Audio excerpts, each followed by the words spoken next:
Chers amis, bonjour à tous et à toutes.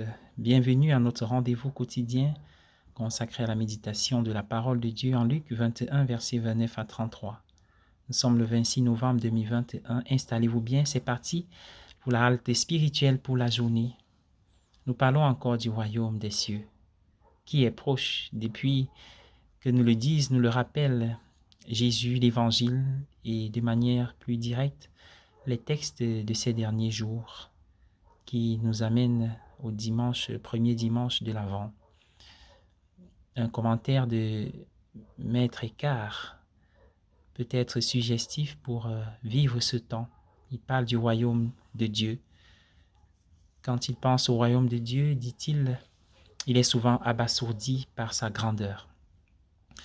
Car le royaume de Dieu est Dieu lui-même dans toute sa richesse.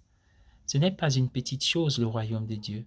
Si l'on devait considérer tous les mondes possibles que Dieu pourrait créer, cela constitue le royaume de Dieu. Et Eckhart déclare parfois que l'âme dans laquelle le royaume de Dieu se lève, qui sait que le royaume de Dieu est proche d'elle, n'a pas besoin de sermons ou d'enseignements. Elle est instruite par lui et assurée de la vie éternelle car elle sait et est consciente de la proximité du royaume de Dieu et elle peut dire avec Jacob, Dieu est dans ce lieu et je le savais, je ne le savais pas, mais maintenant je le sais. Une personne peut aller dans les champs et dire ses prières et connaître Dieu, ou elle peut aller à l'église et connaître Dieu, mais si elle est plus consciente de Dieu seulement parce qu'elle est dans un endroit tranquille, comme c'est habituel, cela vient de son imperfection et non de Dieu, car Dieu est également en toutes choses et en tout lieu. Et il est également prêt à se donner autant qu'il est en lui. Et ceux qui connaissent Dieu correctement sont ceux qui connaissent Dieu également en toutes choses.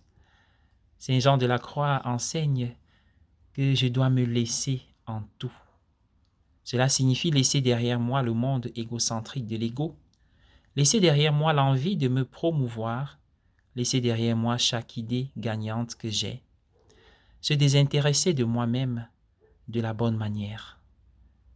Ce n'est qu'alors que je suis vraiment un homme ou une femme libre. Dans cette nudité, ton esprit trouve son repos, car lorsqu'il ne convoite rien, rien ne le soulève et rien ne l'alourdit, car il se tient au centre de son humilité.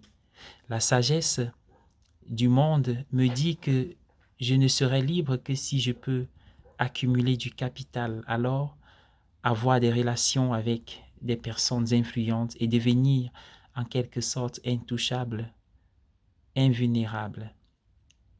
Mais cette autre sagesse me parle d'humilité, de renoncement, du repentir. Elle me persuade d'aller jusqu'au bout de moi-même. Bonne journée à tous et à chacun. Soyez bénis.